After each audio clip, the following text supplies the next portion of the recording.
प्यारे बच्चों, आज हम हरिवंश राय बच्चन की कविता आत्म परिचय का अगला भाग प्रस्तुत करते हैं।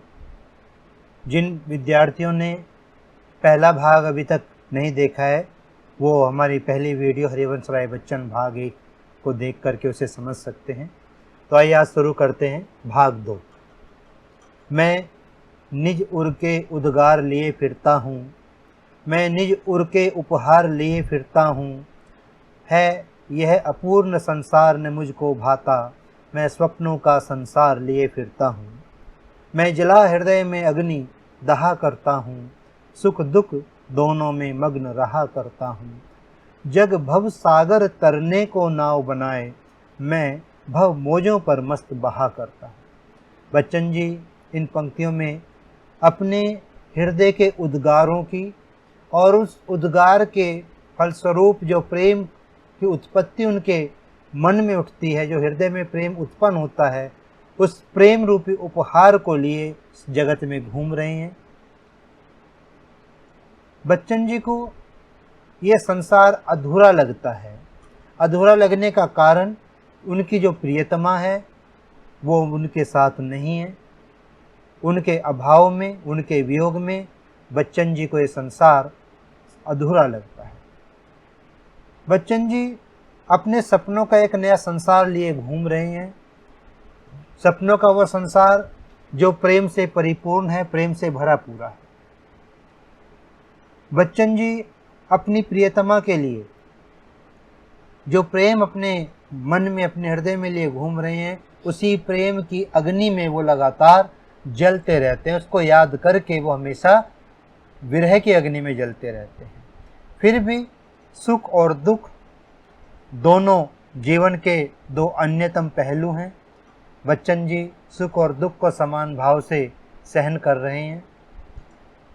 कवि का कहना है कि ये संसार भव सागर तरने को नाव बनाता है, यानी संसार रूपी सागर से बाहर निकलने के लिए अनेक प्रयास किए जाते हैं, लेकिन कवि भव मौजों पर, यानी संसार रूपी सागर की लहरों पर मस्ती के साथ, अपने प्रेम की मस्ती के साथ बहता रहता है।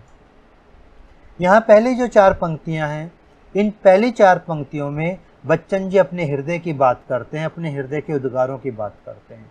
और अंतिम 4 पंक्तियों में मैं जला हृदय में अग्नि दहा करता हूँ, सुख दुख दोनों में मग्न रहा करता हूँ। जग भव सागर तरने को नाव बनाए, मैं भव मौजों पर मस्त बहा करता हूँ। इन 4 पंक्तियों में कवि संसार को लेकर के अपनी बात कहते हैं। इन पंक्तियों में, जैसा कि मैंने पहले भाग में बताया हुआ आपको, कि मध्यम वर्गीय मानव की जो समस्याएं हैं, वो समस्याएं भी हमें इन पंक्तियों में दिखाई देती हैं।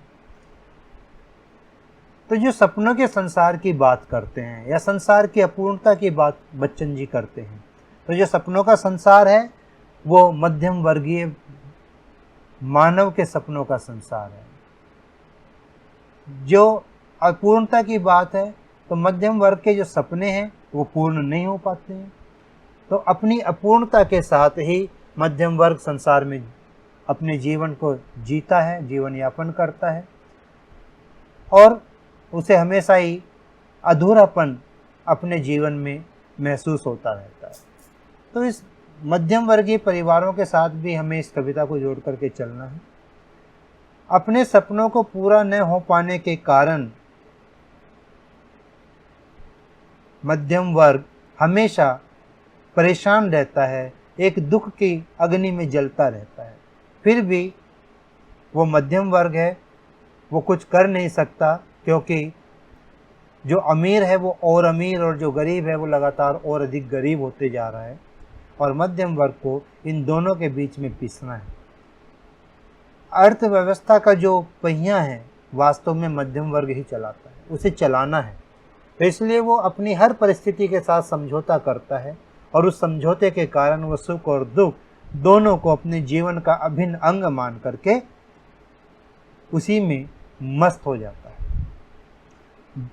बच्चन जी ने जैसे कहा, जग भव सागर तरने को नाव बनाए, यानी संसार रूपी सागर में जो अपनी समस्याएं हैं, उन समस्याओं से पार निकलने के लिए, उन समस्याओं का समाधान ढूंढने के लिए संसार के लोग अनेक प्रकार के उपाय करते हैं। नाव बनाने का मतलब है समस्याओं को दूर करने के उपाय करना। लेकिन बच्चन जी कहते हैं कि मैं भव मोजों पर, संसार रूपी सागर की लहरों पर मैं मस्ती में बहता रहता हूँ, अर्थात जीवन जैसे चल रहा है मैं उसको वैसे ही चलने देता हूँ। मध्यम वर्ग का जो जीवन है वो भी ऐसा ही होता है। उसके जीवन में जो चल रहा है, जैसा चल रहा है, वो उसी को स्वीकार कर लेता है और चुपचाप समय की धारा के साथ बहने लगता है। हालांकि वो बहुत से प्रयास करता है, नाव बनाता है, लेकिन उसकी नाव भव सागर की लहरों में ही फंसी रह जाती है। बहुत कम लोग किनारे पर पहुंच पाते हैं।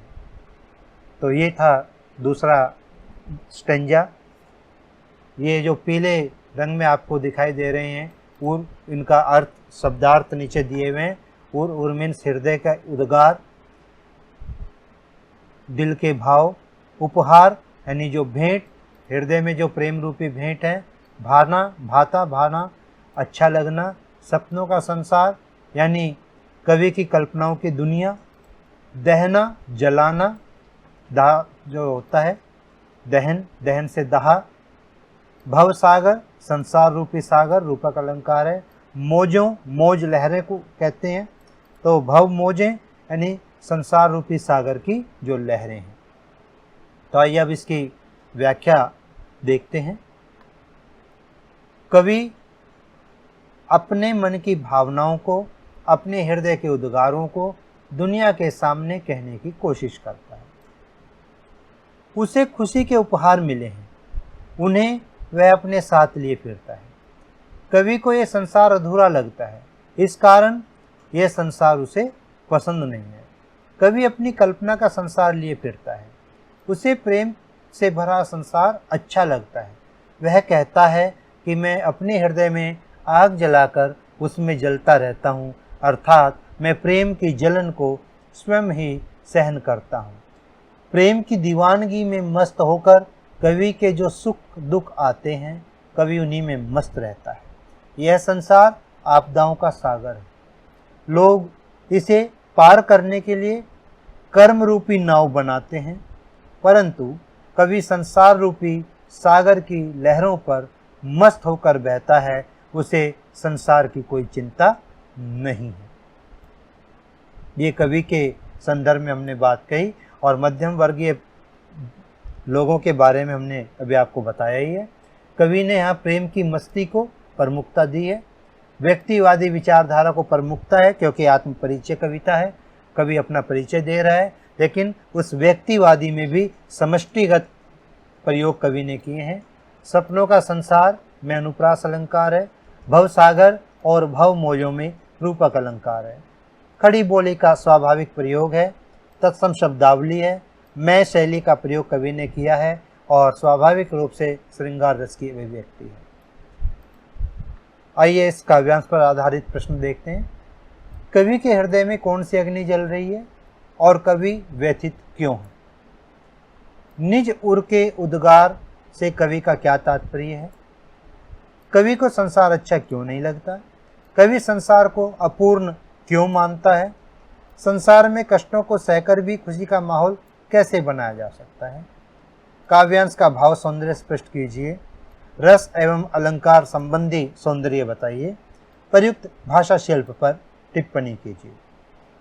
तो आइए हम पहला प्रश्न देखते हैं। कवि के हृदय में कौन सी अग्नि जल रही है? कवि के हृदय में एक विशेष अग्नि, प्रेम अग्नि, प्रेम की अग्नि जल रही है। कवि प्रेम की वियोगावस्था में होने के कारण व्यथित है। प्रश्न का दूसरा हिस्सा था कवि व्यथित क्यों है?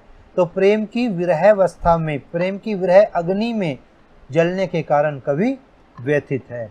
निज उर के उद्गार और निज उर के उपहार से कवि का तात्पर्य है। निज उर के उद्गार से अर्थ है कवि के अपने हृदय की भावनाएं, और निज उर के उपहार से कवि का तात्पर्य है कवि के जीवन में जो खुशियां हैं जिन्हें वे संसार को बांटता है। कवि को संसार अच्छा क्यों नहीं लगता? कवि को संसार अच्छा इसलिए नहीं लगता क्योंकि उसके दृष्टिकोण के अनुसार संसार अधूरा है। अधूरा क्यों है? क्योंकि उसमें प्रेम नहीं है। ये संसार बनावटी है, झूठा है, संसार में छल है, प्रेम है, तो इसलिए कवि इस संसार को पसंद नहीं करता है। कवि संसार को अपूर्ण क्यों मानता है? कवि संसार को अधूरा क्यों मानता है? कवि की जो प्रेयसी है अब इसके पास नहीं है, इस दुनिया में नहीं है, जिस कारण कवि को संसार अरुचिकर लगता है। यही कारण है कि कवि संसार को अपनी प्रिय के बिना अधूरा मानता है। संसार में कष्टों को सहकर भी खुशी का माहौल कैसे बनाया जा सकता है? देखिए, संसार में रहते हुए हमें सदैव ये ध्यान रखना चाहिए कि जीवन में अनेक कष्ट हैं और उन कष्टों को सहना ही पड़ेगा। इसलिए मनुष्य को हंसते हुए अपने जीवन को जीना चाहिए। काव्यांश का भाव सौंदर्य स्पष्ट कीजिए।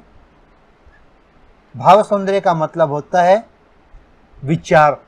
कविता में या काव्यांश में प्रमुख रूप से किन विचारों को कवि ने प्रस्तुत किया है, तो विचारों के कवि के मुख्य भाव को बताना है, वो भाव सौंदर्य होता है। तो कवि के इस काव्यांश में प्रेम की दीवानगी को व्यक्त किया है। कवि उस प्रेम के चलते हर स्थिति में मस्त रहने की बात करता है। वह संसार के कष्टों में भी मस्ती भरा जीवन जीता है। रस एवं अलंकार, हम ऊपर भी इसका जिक्र कर चुके हैं। कवि ने इस काव्यांश में, इस पूरी कविता में ही श्रृंगार रस की अभिव्यक्ति की है। भव सागर और भव मौजों में रूपक अलंकार है। नाव और अग्नि में रूपकातिशोक्ति अलंकार है। दोनों में मग्न रहा करता हूँ मैं, अनुप्रास अलंकार है। भावानुकूल, सहज और सरल खड़ी बोली में सजीव अभिव्यक्ति कवि ने की है। यहाँ हम उसके भाषा शिल्प की बात कर रहे हैं। भाषा में तत्सम शब्दावली की प्रधानता है और प्रवाह में ही भाषा का प्रयोग कवि ने किया है। भाषा में गेयता का गुण विद्यमान। तो इस प्रकार ये स्टेंजा आपने समझा। अब आइए कविता का तीसरा स्टेंजा हम समझते हैं। तीसरा काव्यांश हम लेकर के चलते हैं। मैं यौवन का उन्माद लिए फिरता हूँ, उन्मादों में अवसाद लिए फिरता हूँ, जो मुझको बाहर हंसा रुलाती भीतर, मैं हाय किसी की याद लिए फिरता हूँ। कर यत्न मिटे सब सत्य किसी ने जाना, नादान वही है हाय जहाँ पर दाना। फिर मूड न जग क्या जो इस पर भी न सीखे, मैं सीख रहा हूँ सीखा ज्ञान पुराना। यौवन का उन्माद यानी जवानी का पागलपन। उन्माद मीन्स नशा, पागलपन। अवसाद, अवसाद मीन्स दुख, उदासी, खेद। नादान, नादान मीन्स नासमझ। दाना, दाना मीन्स ज्ञानी, चतुर। मूड, मूड मीन्स मूर्ख। यहाँ हमने दिया उन्मादों में अवसाद की जब बात करता है, तो उन्मादों में अवसाद का मतलब यत्न करना, प्रयास करना। उस उन्माद में जो हम प्रयास करता है कवि अपने जीवन को सुखमय बनाने के लिए और सफल नहीं हो पाता है, तो उससे वो दुखी होता है, परेशान होता है, तो वो उन्मादों में अवसाद। तो आइए हम देखते हैं कवि ने किस प्रकार इन काव्यांशों में, इन पंक्तियों में अपनी बात कही है। मैं यौवन का उन्माद लिए फिरता हूँ, अर्थात कवि कहता है कि मैं अभी युवा हूँ और जो जवानी का जो नशा है, जवानी का जो पागलपन है, वो अभी मेरे अंदर भरा हुआ है और उस पागलपन में मैं कुछ भी करने के लिए तैयार हो जाता हूँ। जैसा कि आप सभी युवा हैं और आपके अंदर एक जोश होता है और उस जोश में आपको ऐसा लगता है कि हम कुछ भी कर सकते हैं, हम चाहे तो पहाड़ भी ला सकते हैं, लेकिन वास्तविकता इससे परे होती है। कभी भी जोश तो रखता है, लेकिन जब उस जोश में कभी कुछ कर नहीं पाता तो उसे अवसाद घेरने लगता है, वो दुख से घिर जाता है, दुखी होने लगता है। कवि कहता है जब मेरी प्रेमिका की जो याद है, अपनी प्रियतमा की याद में मैं ऊपर से प्रसन्न दिखाई देता हूँ, लेकिन उसकी जो याद है मुझे भीतर ही भीतर रुलाती रहती है। कवि फिर से इस बात को कहता है कि मैं हाय किसी की याद लिए फिरता हूँ। लोगों को लगता है कि मैं दीवाना हो गया हूँ, लेकिन कवि की जो दीवानगी है वो दीवानगी किसके लिए है? अपनी प्रियतमा के लिए। उसकी याद में कवि फिर रहा है। कवि ने बहुत से प्रयास किए उसकी याद को दूर करने के लिए, बहुत से यत्न किए, लेकिन किसी भी प्रकार के यत्न से कवि का प्रियतमा से मिलन नहीं हो पाया। यहाँ दूसरी तरफ संसार की तरफ भी हम देख सकते हैं, कवि संसार की तरफ भी इस बात का इशारा कर रहा है, संकेत कर रहा है कि दुखों को दूर करने के लिए बहुत से उपाय किए। संसार में दुखों को त्याग कर केवल सुख ही सुख हो, प्रसन्नता ही हो, चारों तरफ खुशहाली हो, लेकिन ऐसा संभव नहीं है। सत्य यह है कि सुख और दुख दोनों जीवन में रहते हैं, और वास्तविकता तो यह है कि दुख का जो समय है बहुत लंबा होता है और सुख का समय क्षणभंगुर होता है। इसलिए हम सुख को जी भरकर जीने का प्रयास करते हैं। कवि कहता है नादान वही हैं हाय जहाँ पर दाना। अर्थात कवि के अनुसार इस दुनिया में जब पता है, सब लोग जानते हैं कि सुख और दुख से हम परिपूरित रहेंगे, दुख हमारे जीवन का हिस्सा है, लेकिन फिर भी कुछ लोग मूर्खता करते हैं उससे भागने की। लेकिन वहीं कुछ विद्वान लोग भी हैं, दाना दाना में चतुर ज्ञानी लोग भी हैं, जो अपने दुख पर, संसार पर विजय पाने का प्रयास करते हैं और उसमें सफल भी होते हैं। वो सुख और दुख दोनों में तटस्थ हो जाते हैं, समान रहने लगते हैं। सुख उनको उद्वेलित नहीं करता और दुख उनको अवसादित नहीं करता। कवि कहता है क्या ये संसार के जो लोग हैं मूर्ख नहीं है? मूर्ख क्यों हैं? क्योंकि जब संसार के लोगों को पता है कि सुख और दुख जीवन के अनन्य पहलू हैं, तो हमें उन्हें स्वीकार करना ही होगा। फिर मूढ़ ने क्या जो जग इस पर बीने सीखे, फिर भी ये संसार इस बात को समझ नहीं पाता है। कवि कहता है कि मैंने संसार से बहुत कुछ सीखा, प्रेम के जो चलते मैंने जो ज्ञान ग्रहण किया, मैं अब उन सब चीज़ों को भुलाकर केवल प्रेम में जीवन को याद रखना चाहता हूँ, प्रेम की मस्ती में रहने का प्रयास करना चाहता हूँ। आइए इसको एक बार पूरा व्याख्या को देखते हैं। कवि कहता है कि उसके मन पर जवानी का जो नशा है, यौवन का जो पागलपन है वो सवार है। कवि उस पागलपन की मस्ती में घूमता है। अपने इस दीवानेपन के कारण उसे अनेक दुख मिलते हैं, वह इन दुखों को उठाए हुए घूमता है। अर्थात कवि अपने यौवन के उन्माद से उत्पन्न अवसाद को अपने जीवन में लिए फिरता है। कवि को जब किसी प्रिय की याद आ जाती है तो उसे बाहर से हंसा जाती है, परंतु उसका मन रो पड़ता है। अर्थात अपने प्रिय की याद आने पर कवि मन व्याकुल हो जाता है। कवि कहता है कि संसार में लोगों ने जीवन सत्य को जानने की कोशिश की है, परंतु कोई भी सत्य जान नहीं पाया। इस कारण हर व्यक्ति नादानी करता दिखाई देता है। ये मूर्ख नादान भी वहीं होते हैं जहाँ समझदार एवं चतुर लोग होते हैं। अर्थात इस संसार में मूर्ख और ज्ञानी दोनों ही प्रकार के व्यक्ति रहते हैं। हर व्यक्ति वैभव, समृद्धि, भोग विलास की सामग्री की तरफ भाग रहा है। हर व्यक्ति अपने स्वार्थ को पूरा करने के लिए भाग रहा है। वे इतना सत्य भी नहीं सीख सके। कवि कहता है कि मैं सीखे हुए ज्ञान को भूलकर नई बातें सीख रहा हूँ। अर्थात सांसारिक ज्ञान की बातों को भूलकर मैं अपने मन के कहे अनुसार चलना सीख रहा हूँ। जैसे पहले बताया, पहली 4 पंक्तियों में कवि ने आत्माभिव्यक्ति की है, अपने बारे में बताया है, और अंतिम 4 पंक्तियों में सांसारिक जीवन को बताया है। उन्मादों में अवसाद विरोधाभास अलंकार है। लिए फिरता हूँ कि आवर्ती से गेयता का गुण उत्पन्न हुआ है। कर यत्न मिटे सब सत्य किसी ने जाना, पंक्ति में अनुप्रास अलंकार है। नादान वही है हाय जहाँ पर दाना, एक सुक्ति की तरह प्रयोग किया गया है। सुक्ति जैसा प्रभाव यहाँ इसका स्पष्ट होता है। मैं शैली और खड़ी बोली का प्रयोग है। आइए इस काव्यांश पर आधारित प्रश्नों को देखते हैं। यौवन का उन्माद से क्या तात्पर्य है? कवि की मनस्थिति कैसी है? नादान कौन है और क्यों? संसार के बारे में कवि क्या कह रहा है?